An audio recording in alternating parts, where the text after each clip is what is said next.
അപ്പോൾ നല്ല രസമുണ്ട്. ഞാൻ ഇതുവരെ കാണാത്ത മേഖലയും കാണാത്ത ടൂൾസും ഇതുവരെ സ്വപ്നത്ത് പോലും ഇങ്ങനത്തെ ടൂൾസ് കൊണ്ടെന്ന് ഞാൻ അറിഞ്ഞിട്ടില്ലായിരുന്നു. പക്ഷെ ഇത് ഇങ്ങനെയാണ് സ്കെച്ചിങ്ങും ഷെയ്ഡിങ്ങും ഒക്കെ ഇങ്ങനെയാണ് സ്റ്റാർട്ട് ചെയ്യുന്നത്, ഇങ്ങനെയാണ് പോകേണ്ടത്, അതിന്റെ ഒഴുക്കൊക്കെ ഇപ്പോഴാണ് മനസ്സിലാവണം. അല്ലെങ്കിൽ നമ്മൾ റഫായിട്ടങ്ങ് ചെയ്യും, അത് കണ്ട് ചെയ്യും, ശരിയായില്ലെങ്കിൽ പിന്നെയും മാറ്റി ചെയ്യും, അങ്ങനെയൊക്കെ. അപ്പൊ നല്ല ഫിനിഷിംഗ് ഒന്നും കിട്ടൂല. ഇപ്പൊ കൃത്യമായിട്ടുള്ള മെത്തേഡുകൾ മനസ്സിലാക്കി ചെയ്യാൻ ആ പറ്റുന്നുണ്ടല്ലേ? 10-15 പ്രാവശ്യമെങ്കിലും തറ ആക്കിയിട്ടുണ്ട്.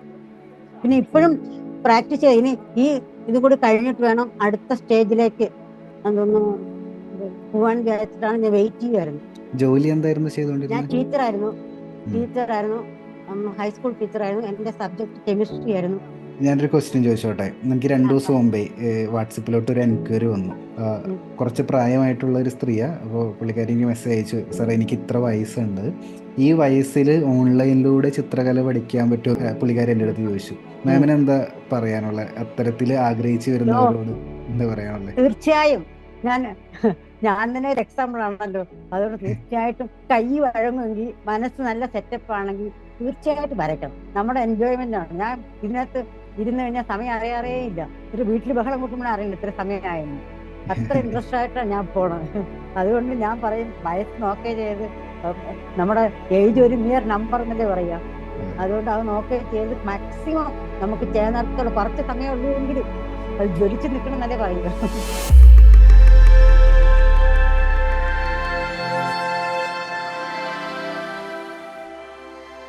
നമസ്കാരം. നമ്മുടെ ഓൺലൈൻ ക്ലാസ്സിൽ ജോയിൻ ചെയ്തുകൊണ്ട് ക്രിയേറ്റിവിറ്റി ആൻഡ് വെൽനസ് ഹബ് കമ്മ്യൂണിറ്റിയുടെ പാർട്ടായി നിന്നുകൊണ്ട് ചിത്രകല പഠിക്കുന്ന സ്റ്റുഡൻസിൻ്റെ സക്സസ് ജേണി ഡിസ്കസ് ചെയ്യുന്ന പുതിയൊരു എപ്പിസോഡിലേക്ക് എല്ലാവർക്കും സ്വാഗതം. ഇന്ന് നമ്മോടൊപ്പം ശശികല മാം ഉണ്ട്.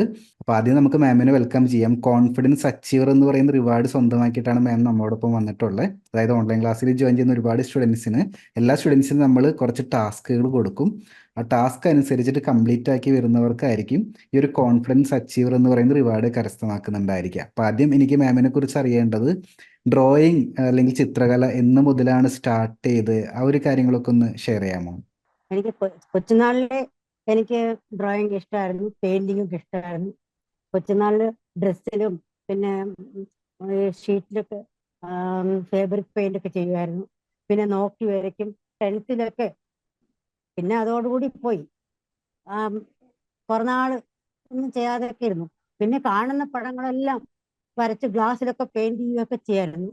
പിന്നെ കുറെ ഒരു കോവിഡ് വന്നപ്പോൾ, കോവിഡിന് തൊട്ട് മുന്നേ ഇവിടെ ഞങ്ങളുടെ വീടിന്റെ അടുത്തൊരു ഡ്രോയിങ് സാർ ഉണ്ടായിരുന്നു. ആ ഡ്രോയിങ് സാറിന്റെ ആ, ഒരു വീട്ടിൽ വന്ന് വെളിയിലത്തെ സ്റ്റുഡൻസ് എല്ലാവരും ഒരുമിച്ച് വരും. അങ്ങനെ അവരുടെ കൂടെ ഞാൻ കുറച്ച് നാൾ ഒരു എല്ലാം എല്ലാം കൂടി 4 വർഷം പോയി ഡ്രോയിങ്ങിന്. അപ്പോഴും അതിനു മുമ്പേ പെയിന്റിംഗ് ഒക്കെ കുറച്ചൊക്കെ അറിയായിരുന്നു, പക്ഷെ ഡീറ്റെയിൽ ആയിട്ട് അറിയില്ലായിരുന്നു. ആ സാറന്മാർ നല്ല ഹെൽപ്പ് ചെയ്തിരുന്നു. പക്ഷെ ഇതുപോലെ കറക്ഷൻ ചെയ്തു പഠിപ്പിച്ചു, അങ്ങനെയൊക്കെ ആയിരുന്നു ബേസിക്. പക്ഷെ കുറെ എനിക്ക് ബുക്സ് ഒക്കെ റെഫർ ചെയ്യാനൊക്കെ ഉള്ള അവസരം ഉണ്ടായി. അങ്ങനെ കുറെ ബുക്കുകൾ ഞാൻ വാങ്ങി.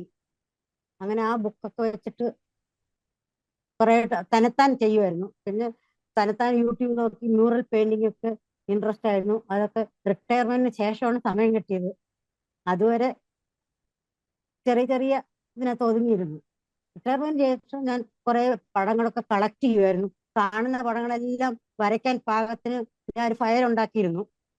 അങ്ങനെ വരച്ച് വരച്ച് ഇഷ്ടമാണ്, ഭയങ്കര ഇഷ്ടമാണ്.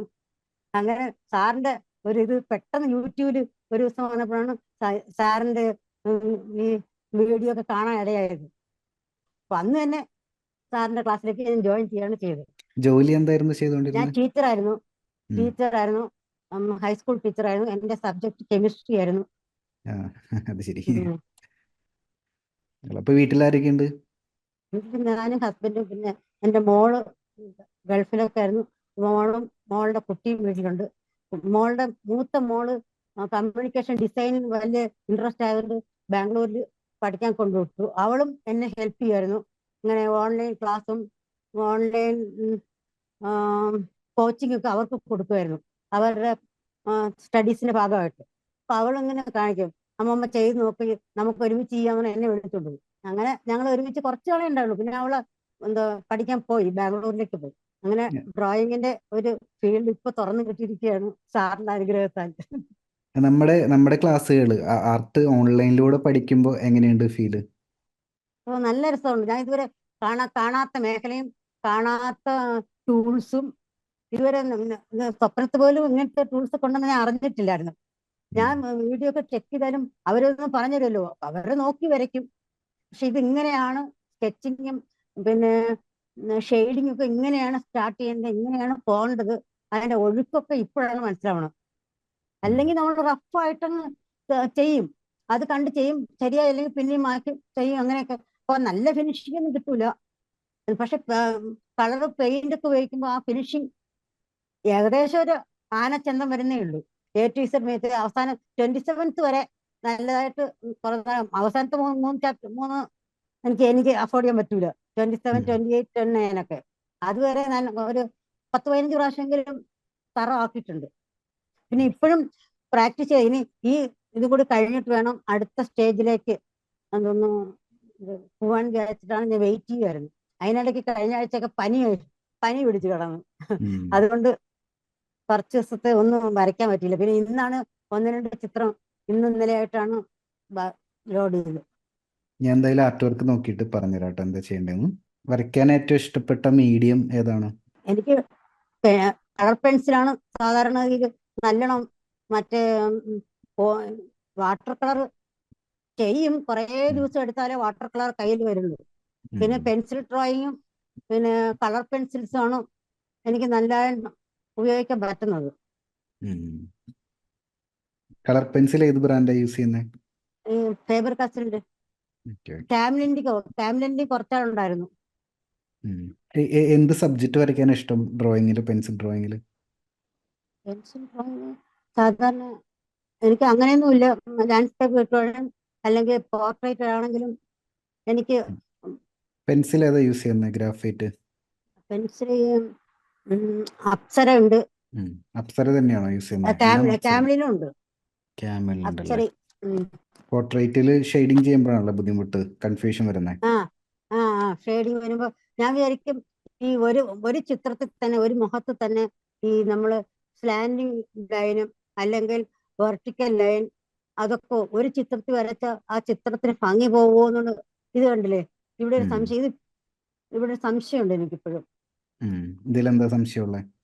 ഈ മൂക്കിന്റെ അവിടെയൊക്കെയുള്ള ആ ആ ഷെയ്ഡിങ്ങും പിന്നെ കഴുത്തിനുള്ള ഷെയ്ഡിങ് ഒക്കെ ഇല്ലേ, അത് ഏത് ഡയറക്ഷനിലായിരിക്കും, എന്തെങ്കിലും ഡയറക്ഷൻ മാറിയ ചിത്രത്തിന് എന്തെങ്കിലും ഹാനികരം വരുമോ, ഭംഗി പോവോ എന്നൊക്കെ ഒരു. പറഞ്ഞുതരാം കാണിച്ചു തരാം, ഒരു മിനിറ്റ്. നമ്മൾ സ്റ്റാർട്ടിങ് സ്റ്റേജിൽ ഹാച്ചിങ് മെത്തേഡൊക്കെ പഠിച്ചല്ലോ അല്ലേ? Parallel hatching. സ്റ്റാർട്ടിങ് സ്റ്റേജിൽ നമ്മൾ കൺഫ്യൂഷൻ ഒഴിവാക്കാനായിട്ട് ആദ്യം നമ്മൾ പ്രാക്ടീസ് ചെയ്യുന്നുണ്ടായിരിക്കുക പാരലൽ ഹാച്ചിങ് ആയിരിക്കും.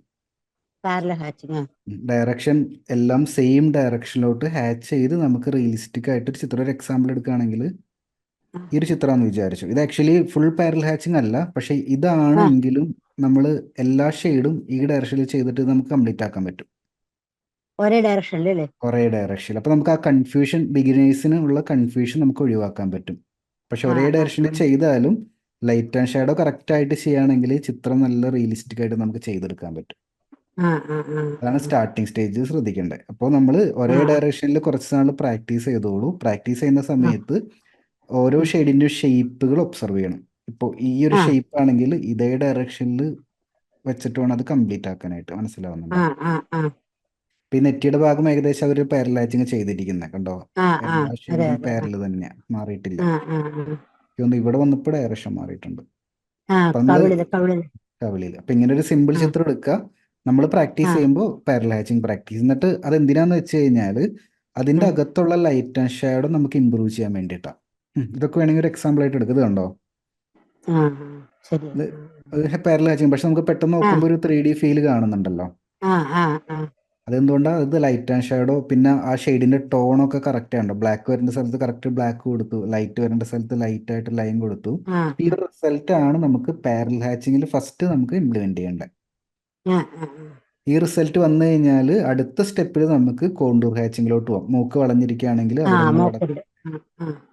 അപ്പൊ നമുക്ക് കുറച്ചുകൂടി എളുപ്പത്തിൽ മനസ്സിലാക്കാൻ പറ്റും. ഇങ്ങനെ വളഞ്ഞിരിക്കുന്ന ഒബ്ജക്റ്റ് ആണ്, അപ്പൊ നമുക്ക് വളച്ച് ഷെയ്ഡ് ചെയ്യാൻ നമുക്ക് മനസ്സിലാക്കാൻ പറ്റും. ഞാൻ ചിത്രങ്ങളൊന്നും കൂടി നോക്കാം കേട്ടോ വരച്ചത്.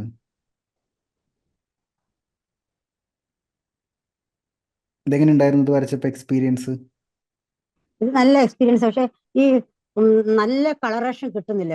നമ്മൾ ഫോട്ടോ എടുക്കുമ്പോഴത്തേക്ക് അത് ബ്ലർ ആയി പോകും. റിയൽ ആയിട്ട് കുറച്ചും കൂടി ഡാർക്ക് ആയിരിക്കും അല്ലേ ചിലപ്പോൾ? ആ, റിയൽ ആയിട്ട് കുറച്ചുകൂടി നല്ല ഡാർക്ക്നെസ് കിട്ടിയായിരുന്നു. പക്ഷെ ഫോട്ടോ എടുത്ത് അയക്കുമ്പോഴത്തേക്ക് വേറെ രീതിയിലായി. ഉം. ഇത് ഞാൻ ഇന്ന് ഒന്നും കൂടി വരച്ചു നോക്കി, പക്ഷെ അത് സെൻഡ് ചെയ്തില്ല. ഉം.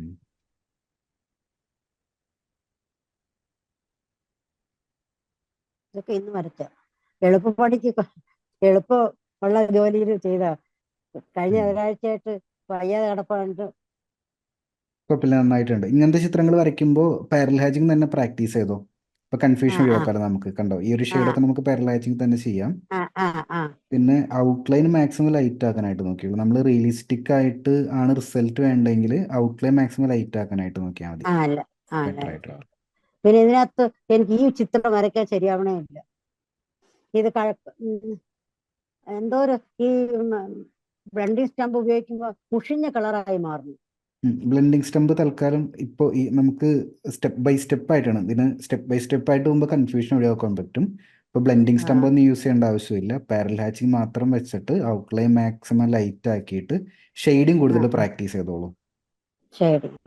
അപ്പോൾ നമുക്ക് ഇഷ്യൂ വരില്ല. അത് കഴിയുമ്പോൾ അടുത്ത ലെവലിൽ ആ എത്തുന്ന സമയത്ത് നമുക്ക് ആ, അടുത്ത ഷെയ്ഡിങ് മെത്തേഡിലോട്ട് പോയിട്ട് ബ്ലെൻഡിങ് സ്റ്റംപിലോട്ട് കിടക്കാം ഈസി ആ ആയിരിക്കും.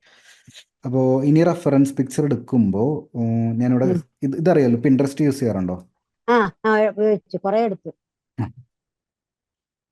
അപ്പോൾ ഇനി നമുക്ക് കുറച്ചും കൂടി ഷെയ്ഡിങ് വിസിബിൾ ആയിട്ടുള്ള ചിത്രങ്ങൾ എടുത്തോളൂ. ഇങ്ങനത്തെ ചിത്രങ്ങൾ കണ്ടോ, ആ ആ ആ റെഫറൻസ് ആയിട്ട് ഇങ്ങനത്തെ എടുക്കരുത്. ഔട്ട്ലൈൻ ഡാർക്ക് ആയിട്ടുള്ളത്, കാർട്ടൂൺ പോലെ ഇരിക്കുന്നത് എടുക്കരുത്. ആ കുറച്ചും ആ കൂടി ഒരു ഡ്രോയിങ് പോലെ തോന്നുന്ന ചിത്രങ്ങൾ, അതിൽ ഷെയ്ഡ് കുറച്ചും കൂടി. ഇതൊക്കെ പെർഫെക്റ്റാ കണ്ടോ. ആ സിമ്പിൾ ഡ്രോയിങ്. ഇത് സിമ്പിൾ ആണ്, പക്ഷേ ഷെയ്ഡായിട്ട് കുറച്ചും കൂടി റിയലിസ്റ്റിലോട്ട് വന്നിട്ടുണ്ട്. ഔട്ട്ലൈൻ ലൈറ്റ് ആയിട്ട് അവർ ചെയ്തിരിക്കുന്നത്. ആ കൂടാതെ ആ നമുക്ക് ആ ഷെയ്ഡ് മനസ്സിലാക്കാൻ പറ്റും. പാരലാച്ചിങ് ആണെങ്കിൽ കണ്ടോ, ഇങ്ങനെ ഒരു ആ പീസ് ആ ഒക്കെ ആ നമുക്ക് കണ്ടുപിടിക്കാൻ പറ്റും അതിൻ്റെ അകത്തുനിന്ന്. ആ അപ്പം അങ്ങനത്തെ റെഫറൻസ് പിക്ചറിലോട്ട് അപ്ഗ്രേഡ് ചെയ്തോളൂ. ആ ആ ഇങ്ങനത്തെ എടുക്കരുത്, ഔട്ട്ലൈൻ ഡാർക്ക് ആയിട്ടുള്ളത് എടുക്കരുത്. അത് വേണ്ട. അപ്പം നമുക്ക് കുറേ കൂടി ഇമ്പ്രൂവ്മെന്റ് വരുത്താൻ പറ്റും. പിന്നെ A to Z pencil drawing course ഒരു ഇത് കംപ്ലീറ്റ് ആയില്ലേ? ആ അത് കംപ്ലീറ്റ് ആയി. കംപ്ലീറ്റ് ആയിട്ട് ഏകദേശം ഈ 6-ാം തീയതിക്ക് മുമ്പേ തന്നെ കംപ്ലീറ്റ് ആയിരുന്നു. പിന്നെ ഞാൻ കുറെ പ്രാക്ടീസ് ചെയ്ത് തിരിച്ച് ബാക്കിലോട്ട് പോയി പ്രാക്ടീസ് ചെയ്യുമായിരുന്നു. മനസ്സിലായി. ഇതൊക്കെ കണ്ടോ, ഇതൊക്കെ ഫുൾ പാരൽ ഹാച്ചിങ് ആണ്. ആ ആ നമുക്ക് ഈ ഒരു റിസൾട്ട് ആണ്. ഇത് ബ്ലെൻഡിങ് സ്റ്റംപ് ഒന്നും അവർ യൂസ് ചെയ്തിട്ടില്ല. ഔട്ട്ലൈൻ ലൈറ്റ് ആണ്, ലെയർ ബൈ ലെയർ ആയിട്ടാണ് ഷെയ്ഡ് കൊടുത്തിരിക്കുന്നത്. ഫുൾ പാരൽ നമ്മൾ ഹാച്ചിങ്. ഇങ്ങനത്തെ ഒരു ചിത്രം വരയ്ക്കണമെങ്കിൽ കറക്റ്റ് എത്ര നാള് പിടിക്കും? അത് ഓരോരുത്തർക്കും ഓരോ സ്പീഡാണ്. നല്ല സ്പീഡിൽ ചെയ്യുന്ന ആർട്ടിസ്റ്റുകളുണ്ട്, അല്ല, സ്പീഡ് നല്ല കുറച്ച് ചെയ്യുന്നവരുണ്ട്. ഫൈനായിട്ട് നമുക്ക് ബിഗിനേഴ്സ് പോലെ നല്ല ഫൈനായിട്ട് വരണമെങ്കിൽ ഇത് എത്ര ദിവസം വേണ്ടി വരും? അത് ഒരു സൈസ് ദിവസം അനുസരിച്ചാണ്. ഇതിപ്പോ ഒരു A4 സൈസിലാണ് വരയ്ക്കുന്നതെങ്കിൽ ഒരു ആ ഒരു 3 മണിക്കൂർ 4 മണിക്കൂറൊക്കെ ഉണ്ടെങ്കിൽ നമുക്ക് നല്ല നീറ്റായിട്ട് കംപ്ലീറ്റ് ആക്കാൻ പറ്റും. 3 മണിക്കൂർ കൊണ്ട് എണീറ്റാക്കാൻ പറ്റുമോ? ഉം. എൻ്റെ ശരി. എക്സ്പീരിയൻസിലാട്ടോ പറയുന്നത്. വേറെ ആൾക്ക് ചിലപ്പോൾ അത് ഡിഫറെൻ്റ് ആയിരിക്കും. അത് ഞാൻ നേരത്തെ പറഞ്ഞത്. ആ ആർട്ടിസ്റ്റ് ആ അത് ആ സ്പീഡ് ഡിഫറെൻ്റ് ആയിരിക്കും. ആ ആ പക്ഷെ ഇത് നോക്കി, ഇതിലധികം കോംപ്ലിക്കേഷൻ നമ്മൾ പഠിച്ചു തന്നെ ഇതിൻ്റെ അകത്തുള്ളൂ. ഔട്ട്ലൈൻ ആ കറക്റ്റായിട്ട് വരയ്ക്കുക, അതിനുശേഷം എത്ര ലെയർ ഉണ്ടെന്ന് നോക്കി. ഇത് ആ ആ ലൈറ്റ് ആ ടോൺ ആ ഒരു ലെയർ, പിന്നെ അടുത്ത ഒരു ആ മിഡിൽ ടോൺ, പിന്നെ ഒരു ഡാർക്ക് ടോൺ, അത്രയല്ലേ ഉള്ളൂ. ആ ആ ആ ആ പക്ഷെ നമുക്ക് വേണ്ട സ്കില്ല് എവിടെയൊക്കെയാണോ ആ ഷെയ്ഡിന്റെ ഷേപ്പ് കറക്റ്റായിട്ട് വരുന്നത്, ആ ഷേപ്പിൽ വേണ്ട ഷെയ്ഡ് കൊടുക്കുക എന്നുള്ളതാണ് നമുക്ക് വരേണ്ട സ്കില്ല്. ആ ആ ആ അത് നമ്മൾ പ്രാക്ടീസിലൂടെ നമുക്ക് കണ്ടെത്താൻ പറ്റണം. പ്രാക്ടീസ് ചെയ്യുമ്പോഴാണ് നമുക്ക് ഇതൊക്കെ ഇങ്ങനെ ഇത് കണ്ടോ, ഇങ്ങനെ ഒരു പീസ് പോകുന്നതും ഇങ്ങനെ ഒരു കട്ടിങ് പോകുന്നതും ഒക്കെ നമുക്ക് പ്രാക്ടീസ് ചെയ്യുമ്പോഴാണ് ഇതെല്ലാം കണ്ടെത്താൻ പറ്റുള്ളൂ. ഇവിടെയൊക്കെ ക്രോസ് കാറ്റിങ് ഒതുങ്ങില്ലേ മൂക്കിലൊക്കെ? ആ, ഇവിടെ ക്രോസ് ചെറുതായിട്ട് ആയി. അവർ ഇവിടെ ആ ആ ചെറുതായിട്ട് അവർ താഴ്ത്തൊട്ടിട്ടുണ്ട്. മൂക്കിലില്ല. ആ മൂക്കിൽ ആ ക്രോസ് ഹാച്ചിങ് ഉണ്ടോ? ഇല്ല. ഇല്ല ഇല്ല, ഇവിടെ ഒക്കെ പാരലൽ തന്നെ വന്നിരിക്കുന്നത്. ഇവിടെ ഒരു 3-4 ലൈൻ ഡയറക്ഷൻ ആ മാറ്റി. ആ അപ്പം അങ്ങനത്തെ പാരലൽ ഹാച്ചിങ് പോലത്തെ ചിത്രങ്ങൾ എടുക്കുക, പാരലൽ ഹാച്ചിങ് ആ വെച്ചിട്ട് പ്രാക്ടീസ് ചെയ്യുക. അപ്പോൾ ആ ഷെയ്ഡിങ് നമുക്ക് ഒബ്സർവ് ചെയ്യാൻ പറ്റും. ആ ആ പിന്നെ ഈ ഔട്ട്ലൈൻ വരയ്ക്കുന്നത് കാർട്ടൂൺ ആണെങ്കിൽ മാത്രം ഔട്ട്ലൈൻ വരച്ചാൽ മതി കേട്ടോ. മതി. ആ ബ്ലാക്ക് പെൻ കൂടെ, കാരണം ഇതൊക്കെ ഷോർട്ട് കട്ടാണ്. നമുക്ക് ഷെയ്ഡ് ചെയ്യാനുള്ള മടി കൊണ്ടാണ് നമ്മൾ ചെയ്ത് വെച്ചിരിക്കുന്നത്. സമയമില്ലാത്തതുകൊണ്ടായിരിക്കും ആ ചിലപ്പോൾ. അല്ല, ഇത് മാക്സിമം ഫോട്ടോയിൽ ക്ലിയർ ആവട്ടെ വെച്ചാ ഇങ്ങനെ വരച്ച്, അല്ലെങ്കിൽ ഫോട്ടോ ബ്ലർ ആയി പോണേ നമ്മള് ക്യാമറയിൽ മൊബൈലിൽ എടുക്കുമ്പോഴേ. അതാണ് ഇത് ഉം. ലാസ്റ്റ് ഇന്ന് വൈകുന്നേരം ഈവനിങ് വരച്ചതാണ്. ഫോട്ടോ നമ്മൾ നമ്മുടെ കണ്ണുകൊണ്ട് പേപ്പറിൽ എന്താണോ കാണുന്നത് അത് മാത്രം ഇതിലോട്ട് ഫേസ്ബുക്ക് ഗ്രൂപ്പിലോട്ട് പോസ്റ്റ് ചെയ്യാൻ വേണ്ടിയിട്ട് എക്സ്ട്രാ ഒന്നും ചെയ്യേണ്ട ആവശ്യമില്ല. മനസ്സിലാവും. അപ്പൊ ഇല്ല. നമ്മുടെ സ്കില്ലിനെ ബാധിക്കും. ഓ ഓ ഓ നമുക്ക് എന്താണ് നമ്മുടെ പേപ്പറിൽ നമുക്ക് കറക്റ്റായിട്ട് വരേണ്ടത് അത് കൃത്യമായിട്ട് വരയ്ക്കാനായിട്ട് ശ്രമിച്ചാൽ മതി. ആ ആ ആ ഇതൊക്കെ നന്നായിട്ടുണ്ടല്ലോ, ഇതൊക്കെ ബെറ്ററായി വന്നിട്ടുണ്ട്. പിന്നെ അടുത്ത കോഴ്സ് സ്റ്റാർട്ട് ചെയ്തു, advance portrait sketching course start ചെയ്തോളൂ. ആ ആ ഞാൻ സാറിനോട് ചോദിച്ചിട്ട് മതി. നാളെ തൊട്ട് അതിന്റെ പുറകെ ട്രൈ ഔട്ട് ചെയ്യാം. അത് സ്റ്റാർട്ട് ചെയ്യുമ്പോൾ ഈ ചെറിയ ചെറിയ പോർട്രേറ്റ് വരയ്ക്കുമ്പോൾ വലിയ ഷേപ്പ് ഡിഫറൻസ് ഇല്ല, ചെറിയ മെഷർമെന്റ് ഡിഫറൻസ് ആണുള്ളത്. ആ കോഴ്സിലൂടെ ആ നമുക്കത് കറക്റ്റ് ചെയ്യാൻ പറ്റും. ആ ആ അപ്പം ഈ പാരലൽ ഹാച്ചിങ് ഷെയ്ഡിങ് കൂടുതൽ പ്രാക്ടീസ് ചെയ്യുക. അപ്പോൾ രണ്ടും ഈക്വൽ ആ വരുന്ന സമയത്ത് നമുക്ക് നല്ല ഇമ്പ്രൂവ്മെന്റ് വരും പോർട്രേറ്റിൽ. ആ ആ ബാക്കിയൊക്കെ നന്നായിട്ട് വലിയ ഇഷ്യൂസ് ഒന്നും ഇല്ല, നല്ല രീതിയിൽ തന്നെ വരയ്ക്കുന്നുണ്ട്. കളറിങ് നല്ല രീതിയിൽ ചെയ്യുന്നുണ്ടല്ലോ. ഇതൊക്കെ അന്ന് കുറെ നാൾ പിടിച്ചെന്നേ ഉള്ളൂ. ഇതിന്റെ ഉം. ബുക്ക് എന്റെ ഉണ്ട്, പോർട്രേറ്റിന്റെ ബുക്ക്. അപ്പൊ രണ്ട് കാര്യങ്ങളാണ്. ഒന്ന്, പാരലൽ ഹാച്ചിങ് നല്ല രീതിയിൽ പ്രാക്ടീസ് ചെയ്യുക, advance portrait sketching course start ചെയ്യുക. എന്തെങ്കിലും ഡൗട്ട് വല്ലതും ഉണ്ടോ കോഴ്സിന്റെ അകത്ത് എൻ്റെ അടുത്ത് ചോദിക്കാൻ വെച്ചിരുന്ന എന്തെങ്കിലും? ഇല്ല ഇല്ല ഇല്ല, എല്ലാം ക്ലിയർ, നല്ല ക്ലാരിറ്റി ഉണ്ട്, എല്ലാ റെക്കോർഡിങ്സ് ഒക്കെ. ഉം. അതുകൊണ്ട് വീണ്ടും വീണ്ടും നമുക്ക് കേൾക്കാൻ പറ്റുന്നതുകൊണ്ട് അതിന് നല്ല അതുമല്ല അസൈൻമെന്റും എല്ലാം അതിനകത്ത് തന്നെ ഉണ്ടല്ലോ. ഇപ്പോൾ നമ്മൾ ഷെയ്ഡിങ് പ്രാക്ടീസ് ചെയ്ത് കുറച്ച് നാളും കൂടി ഇപ്പോൾ യൂസ് ചെയ്യുന്ന പെൻസിൽ കണ്ടിന്യൂ ചെയ്തോളൂ. പക്ഷെ അത് കഴിയുമ്പോൾ ആ പെൻസിൽ അപ്ഗ്രേഡ് ചെയ്യുന്നത് നല്ലതായിരിക്കും. ഞാൻ റെക്കമെൻഡ് ആ ചെയ്യുന്നത് ഇത് Brustro fine art graphite pencils 12 set ഉണ്ട് ഇതിൻ്റെ അകത്ത്. ആ ഞാൻ എടുത്തിട്ട് ബ്രസ്ട്രോ അല്ലേ? Brustro BRUSTRO Brustro fine art graphite pencil. 12 pencils ഉണ്ടാവും. കാരണം ഇപ്പൊ യൂസ് ചെയ്യുന്ന പെൻസിലിനേക്കാളും കുറച്ചും കൂടി ക്വാളിറ്റി കൂടുതലായിരിക്കും. ആ ആ ആ അപ്പൊ പിന്നെ ഷെയ്ഡിങ് കുറച്ചും കൂടി ഇമ്പ്രൂവ് ആവും. ഇത് ഇങ്ങനത്തെ ഗ്രാഫൈറ്റില് ഈ charcoal pencil soft hard medium ഉണ്ട്. ഉം. ഇത് നമുക്ക് ഷാർപ്പൺ ചെയ്യാൻ പറ്റൂ? ചാർക്കോൾ പെൻസിലിന് ഒരു പ്രശ്നമുണ്ട്, പെട്ടെന്ന് പെട്ടെന്ന് പൊട്ടിപ്പോവും. ഇപ്പൊ നമ്മള് പൊട്ടിപ്പോ? നോർമൽ ഷാർപ്പനർ ആണെങ്കിൽ, ഞാൻ കൂടുതലും മെക്കാനിക്കൽ ഷാർപ്പ്, ഞാൻ അത് കാണിച്ചിട്ടുണ്ട്. മെക്കാനിക്കൽ ഷാർപ്പനർ കണ്ടിട്ടുണ്ടോ? ഞാൻ കണ്ടിട്ടുണ്ട്. ഞങ്ങളുടെ മെക്കാനിക്കൽ ഷാർപ്പനർ പണ്ടിലുണ്ടായിരുന്നു. ആണെങ്കിൽ പെട്ടെന്ന് പൊട്ടിപ്പോവാതെ ഷാർപ്പൻ ചെയ്യാൻ പറ്റും. പിന്നെ ഏറ്റവും എളുപ്പം നൈഫ് വെച്ചിട്ട് ഷാർപ്പൻ ചെയ്യുന്നതാണ്. കൈ ആ മുറിയാതെ സൂക്ഷിക്കണം മാത്രമേ ഉള്ളൂ. എന്റെ ഉണ്ട്, ആ നൈഫ് ഉണ്ടല്ലോ. പിന്നെ ഞാൻ യൂസ് ചെയ്യുന്നത് വുഡ്ലെസ് ചാർക്കോൾ പെൻസിലാണ്, ഈ സെയിം ബ്രിസ്ട്രോ ബ്രാൻഡിന്റെ. ആ ആ ആ അതിന് wood. വുഡ് ഉണ്ടാവില്ല, വുഡ്ലെസ് ആണ്. ഇതും വുഡില്ല വുഡ് എന്റെ ഇല്ലല്ലേ? ഉള്ളത്. അപ്പൊ എങ്ങനെ ഷാർപ്പൻ കംപ്ലീറ്റ്. ചെയ്യുന്നത്? സെയിം ബ്രിസ്ട്രോ തന്നെയാണല്ലോ ആ അത്. ആണല്ലേ? ഇതിനകത്ത് ഞാൻ ഷാർപ്പൻ ചെയ്ത് ചെറുതായിട്ട് ഈ ഉം. ഷാർപ്പനർ. അത് പെർഫെക്റ്റ് മെക്കാനിക്കൽ ഷാർപ്പനർ യൂസ് ചെയ്യണ്ട കേട്ടോ, എന്നാലാണ് കറക്റ്റ് ഷാർപ്പൻ്റെ ആയിട്ട് കിട്ടുള്ളൂ. ആ ആ നോർമലാണെങ്കിൽ ഇത്തിരി ബുദ്ധിമുട്ടുണ്ടാവും. ആ ആ ആ അത് നല്ല പെൻസിലാണ്. അത് ഷെയ്ഡിങ് ഒക്കെ ചെയ്യുമ്പോൾ ഏറ്റവും ഡാർക്ക് കളർ, ബ്ലാക്ക് കളർ വേണ്ട സ്ഥലങ്ങളിൽ അത് യൂസ് ചെയ്തോളൂ. നമ്മൾ ചാർക്കോൾ നല്ല ഡാർക്കൻ ചെയ്യുമ്പോൾ മറ്റേ പേപ്പറിൽ കംപ്ലീറ്റ് ബ്ലാക്കിഷ് കളർ വരും. ബുക്ക് അടച്ചു വെച്ചിട്ട് തിരിച്ചെടുക്കുമ്പോഴത്തേക്കും അതിന്റെ ചിത്രത്തിന് മുഴുവൻ ബ്ലാക്ക് പടർന്നിരിക്കും. അത് അത് ഓരോ അതങ്ങനെ ഓരോ തന്നെയാണ്. പ്രാവശ്യം ചെയ്യുമ്പോഴും അതിന്റെ ഇടയിൽ പേപ്പർ വയ്ക്കും വേറെ. ഉം. അതിനൊരു സൊല്യൂഷൻ ഉള്ളത് ഫിക്സേറ്റീവ് സ്പ്രേ. കേട്ടിട്ടുണ്ടോ? ഫിക്സേറ്റീവ് സ്പ്രേ എന്ന് പറഞ്ഞിട്ട്. സാർ അന്ന് പറഞ്ഞു, ഏതോ ഒരു ഇതിനകത്ത് പറഞ്ഞു. ഇതാണ് ഫിക്സേറ്റീവ് സ്പ്രേ. Fixative spray. പക്ഷെ അത് അടിക്കുമ്പോൾ റൂമിന്റെ അകത്ത് വെച്ച് അടിക്കരുത്, പുറത്ത് കൊണ്ടുപോയിട്ട് കുറച്ചൊരു ഡിസ്റ്റൻസ് ഇട്ടിട്ട് സ്പ്രേ ചെയ്താൽ മതി ചുറ്റും. ഓ ഓ പക്ഷെ ഓ അത് ഓ സ്പ്രേ ചെയ്യുമ്പോൾ അത്രയും നമ്മൾ മനസ്സിൽ വിചാരിക്കുന്ന അത്ര എഫക്റ്റീവ് അല്ല. അമർത്തിയൊക്കെ കൈ കൊണ്ടാക്കി കഴിഞ്ഞാൽ കയ്യിലൊക്കെ വരും. പക്ഷെ ആ നോർമൽ ആ സ്മഡ്ജിങ് കുറഞ്ഞു കിട്ടുന്നു മാത്രം. ആ ആ അതാണ് ഫിക്സേറ്റീവ്. ടോക്സിക് ആണ്, ആ സ്മെല്ല് ആ അങ്ങനെ ശ്വസിക്കാൻ നിൽക്കരുത്. ആ ആ നമ്മൾ ഡ്രോയിങ് ഒക്കെ പ്രൊട്ടക്ട് ചെയ്യാൻ വേണ്ടിയാണ് യൂസ് ചെയ്യുന്നത്. അത് ഓ ബ്രിസ്ട്രോന്റെ ഓ ഉണ്ട്, പിന്നെ ഈ പറയുന്ന ബ്രാൻഡിന്റെ ഉണ്ട്. ആ ഇപ്പോൾ തൽക്കാലം പ്രാക്ടീസ്, ടൂൾസിനെ കുറിച്ച് അധികം ടെൻഷൻ അടിക്കണ്ട. ഇപ്പോൾ തൽക്കാലം പ്രാക്ടീസ് ചെയ്തിട്ട് അടുത്ത ലെവലിൽ ഗ്രാഫൈറ്റ് പെൻസിൽ ബ്രിസ്ട്രോ ബ്രാൻഡിലോട്ട് അപ്ഗ്രേഡ് ചെയ്യുക. ആ ചാർക്കോളും യൂസ് ചെയ്തോ. ഏറ്റവും ഹെയർ ഒക്കെ ചെയ്യുന്ന സമയത്ത് ഏറ്റവും ഡാർക്ക് വരുന്ന പോർഷൻസിൽ ചാർക്കോളും യൂസ് ചെയ്തോളൂ. പിന്നെ നമ്മൾ ഒരു സംശയം കൂടി, ഈ ഐവറി ഷീറ്റുകൾ നമ്മൾ എന്തിനാ ഉപയോഗിക്കുന്നത്? ഞാൻ വാങ്ങി, ഐവറി ഷീറ്റ് വാങ്ങി. ഉം. കണ്ടപ്പോ മേടിച്ചു, 2-3 എണ്ണം വാങ്ങിച്ചു വെച്ചു. അപ്പൊ അതിനകത്ത് നമ്മൾ സാധാരണ ഗതിയിൽ ഇങ്ങനത്തെ പടങ്ങളൊക്കെ പറഞ്ഞാൽ കുറച്ചും ക്ലാരിറ്റി കാണും അല്ലേ? വരച്ചിട്ട് എന്ത് തോന്നി? ഡിഫറൻസ് വല്ലതും തോന്നിയോ? ഞാൻ വരയ്ക്കാൻ സ്റ്റാർട്ട് ചെയ്തേ ഉള്ളൂ. ഉം. എനിക്ക് നല്ലതായിട്ട് തോന്നുന്നു. പക്ഷെ അത് വരച്ച് കൊളാക്കണോന്ന് പേടിച്ചിട്ടുള്ളൂ നമ്മുടെ ഫൈബർ അതുകൊണ്ട് ഷീറ്റിന് അധികം റേറ്റ് ഒന്നും ഇല്ലല്ലോ. ഇല്ല ഇല്ല. ഉം. ഒരു ഷീറ്റിന് 7 രൂപയൊക്കെ ഉള്ളൂ. അതെ അതെ. ഉം. അത് എന്താന്ന് ഞാൻ പറഞ്ഞുതരാം, ഒരു മിനിറ്റ് കേട്ടോ. നമ്മൾ നോർമലി നമ്മളിപ്പോൾ നോർമൽ സാധാ യൂസ് ചെയ്യുന്ന ഡ്രോയിങ് പേപ്പർ ഞാൻ കാണിച്ചുതരാം, എക്സാമ്പിൾ കാണിച്ചുതരാം. ഈ ഒരു ചിത്രം നമ്മൾ വരച്ചിരിക്കുന്നത് നമ്മുടെ ഡ്രോയിങ് ബുക്കിലാണ് അല്ലേ? ആ ഐവറി ആ ഷീറ്റ് ബുക്കില് അല്ല, സാധാ ഡ്രോയിങ് ബുക്കാണ്. സാധാരണ ഡ്രോയിങ് ബുക്ക്.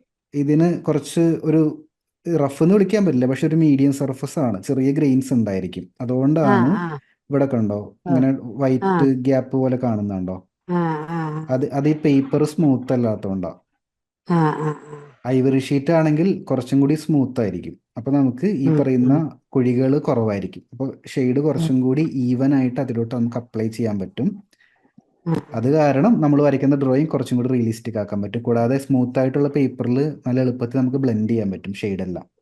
ആ ആ ആ അതുകൊണ്ടൊക്കെയാണ് നമ്മൾ ഐവറി ഷീറ്റ് യൂസ് ചെയ്യുന്നത്. സ്മൂത്ത് ആയിട്ടുള്ള പേപ്പേഴ്സിൽ കുറെ കൂടി അഫോർഡബിളും കുറെ കൂടി ഡ്യൂറബിളും ആയിട്ടുള്ളത് ഐവറി ഷീറ്റാണ്. അതുകൊണ്ടാണ് നമ്മളത് റെക്കമെൻഡ് ചെയ്യുന്നത്. ഓ അപ്പൊ ഈ ഒരു കൈ തന്നെ ഐവറി ഷീറ്റിലോട്ടൊന്ന് ഒരു വട്ടം കൂടി വരച്ചു ആ നോക്കിയോളൂ. അപ്പൊ ഡിഫറൻസ് വരച്ചേക്ക് മനസ്സിലാക്കാൻ പറ്റും. ഞാൻ വിചാരിച്ചു വരച്ച. അപ്പൊ ഡിഫറൻസ് അറിയാൻ പറ്റും.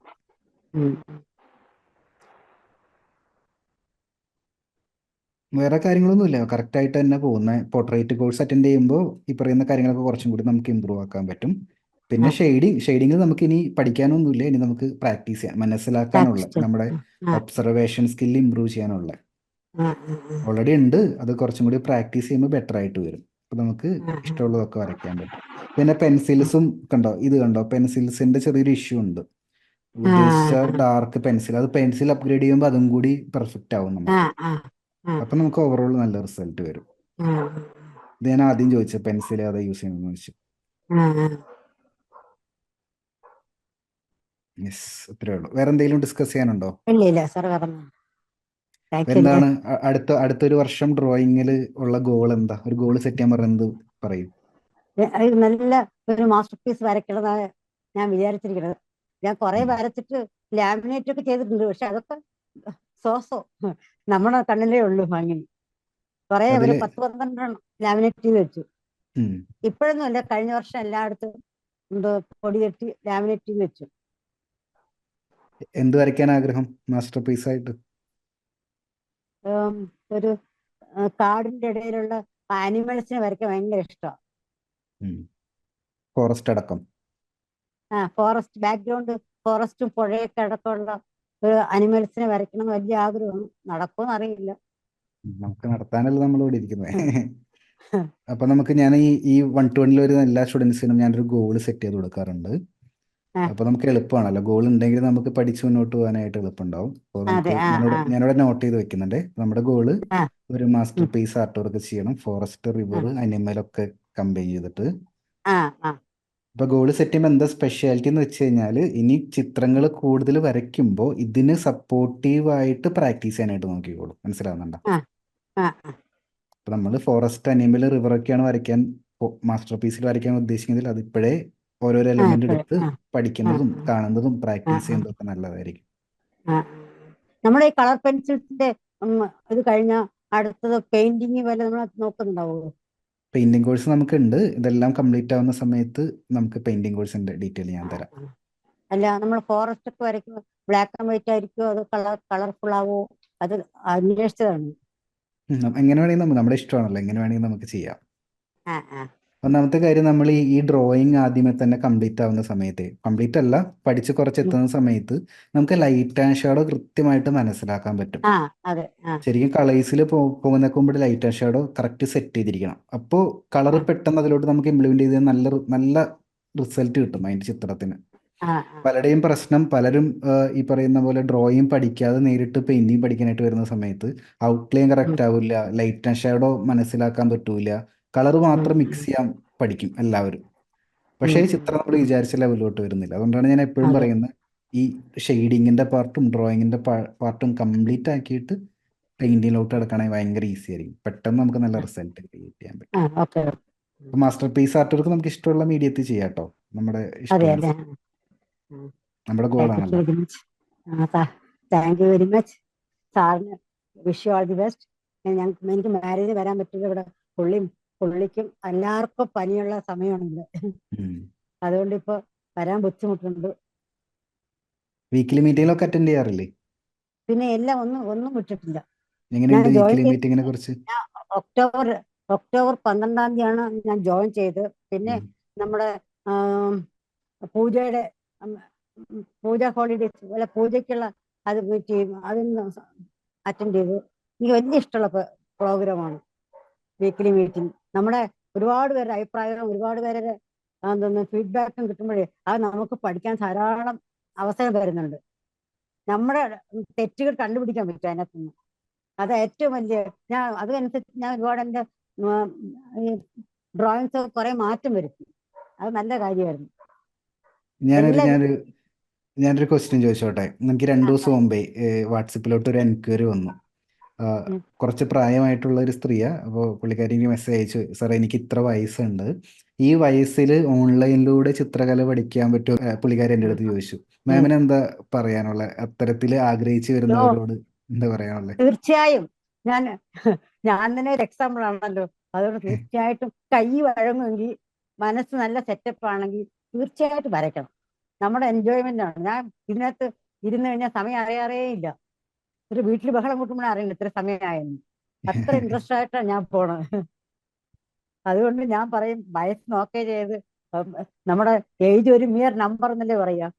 അതുകൊണ്ട് അത് നോക്കേ ചെയ്ത് മാക്സിമം നമുക്ക് ചെയ്യാൻ കുറച്ച് സമയം ഉള്ളൂ എങ്കിലും അത് ജ്വലിച്ച് നിൽക്കണം എന്നല്ലേ പറയുക. കൂടാതെ ഇതൊരു യാത്രയാണല്ലോ. നമ്മൾ ബേസിക്കിൽ നിന്ന് സ്റ്റാർട്ട് ചെയ്ത് കുറച്ച് പഠിച്ച് ഇമ്പ്രൂവ് ചെയ്ത് അടുത്ത ലെവലിലോട്ട് ഇപ്പൊ നമ്മൾ പെൻസിൽ മാറ്റും, ഷെയ്ഡിങ് മെത്തേഡ് മാറ്റും. നല്ലൊരു നമുക്ക് ജീവിക്കാൻ തന്നെ ഒരു ഇഷ്ടം തോന്നും ജീവിതത്തോട് തന്നെ. അതെ, സത്യം. ഒരുപാട് അല്ല, പുതിയ പുതിയ എക്യുപ്മെന്റ്സ് ഒക്കെ കാണുമ്പോൾ തന്നെ ഒരു സന്തോഷമാണ്.